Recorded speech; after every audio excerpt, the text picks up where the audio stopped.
ఆయుధ పూజ అనేది దుర్గాష్టమి రోజు చేయాలా? లేకపోతే దసరా రోజు నిర్వహించుకోవాలా? ఆయుధ పూజ దుర్గాష్టమి నాడే చెయ్యాలి. హ్మ్. పెద్ద పెద్ద యంత్రముల సహాయంతో కార్మికులు అలాగే అనేక ఉద్యోగులు తమ తమ విధులను నిర్వహిస్తూ ఉంటారు. ప్రాణం లేనివి ఇవి అంటూ ఆ యంత్రాలను ఎవరైనా సంబోధిస్తే కూడా వారు అంగీకరించరు. ఇది అనుభవంలో ఉన్న విషయం. ఆ యంత్రాన్ని మీట నొక్కగానే ప్రారంభం చేయడం మొదలుపెట్టిన తర్వాత కార్మికులైనా మరింకెవరైనా ఒక్కసారి నమస్కరించి ఆ యంత్రాలను వినియోగించడం మనం గమనిస్తూ ఉంటాం. యంత్రభూతముల కోరలు తోమే అంటారు మహాకవి శ్రీశ్రీ మహాప్రస్థానంలో. దుర్గాష్టమి దుర్గమములైన కష్టముల నుంచి మనల్ని రక్షించేది అనే ఆలోచనలో కష్టాన్ని మనం ఎదుర్కోవాలి. మన చేతిలో ఒక ఆయుధం ఉండాలి. ఆ ఆయుధం యంత్రం కావచ్చు, మంత్రం కావచ్చు, జ్ఞానం కావచ్చు, ఓ రాతి బిడ్డ కావచ్చు, మన రూపురేఖలు కావచ్చు, బొట్టు కావచ్చు, భస్మం కావచ్చు. మనం ఎవరమో ఎదుటివారికి తెలియజేసే మనం వినియోగించేటటువంటి సమస్తములైన అలంకారాలు కూడా మనకు ఆభరణములే, ఆయుధములే.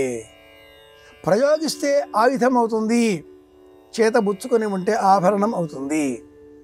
పిల్లనగ్రోవి కృష్ణ పరమాత్ముడి చేతిలో ఆభరణము, ఆయుధము. సుదర్శన చక్రము శ్రీమన్నారాయణమూర్తి హస్తములో ఆభరణము, ఆయుధము. కోదండపాణి రాముడి చేతిలో ఆభరణమే ఆయుధంగా కూడా మనం ఆలోచన చేస్తే రామాయణం బోధిస్తుంది. ఈ క్రమంలో సప్తమి ప్రారంభంగా ఆలోచన పెంచుకొని జ్ఞానాన్ని చేతబుచ్చుకొని శత్రువులపైన విజయం సాధించే సదుద్దేశ్యంతో, కామక్రోధాదులపైన విజయం సాధించాలి అనే లక్ష్యంతో ఆయుధాన్ని చేతబుచ్చుకోవడం దుర్గారాధనలో ఉండే అంతరార్థం.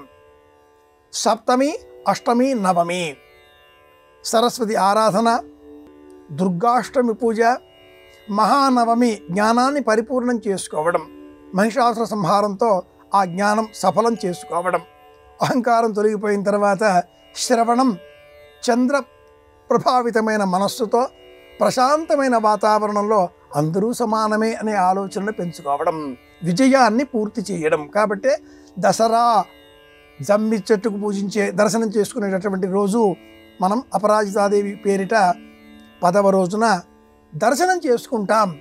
విజయం పరిసమాప్తం అవుతుంది. దసరా నాడు కేవలం దర్శనం చేసుకోవాలి, అష్టమి నాడు చేత ధరించాలి. ఈ రోజున మనం చేతిలో పట్టుకునే ఆ ఆయుధం భౌతికంగా ఒక వస్తువు, కానీ ఆధ్యాత్మికంగా ఒక జ్ఞానం, ఆలోచన. కనుక ఆయుధ పూజను దుర్గాష్టమి నాడే చెయ్యాలి. ఇది విషయం. ఈనాటి కాలంలో సమయం లభించక వాహన పూజ, ఆయుధ పూజ, సరస్వతి పూజ, పుస్తకాల పూజ, నగల పూజ, బంగారం పూజ, దేవతా పూజ, ఇల్లాలి పూజ, భర్త పూజ, బడిత పూజ అన్నీ దసరా నాడే చేస్తున్నారు. ఇది విషయం.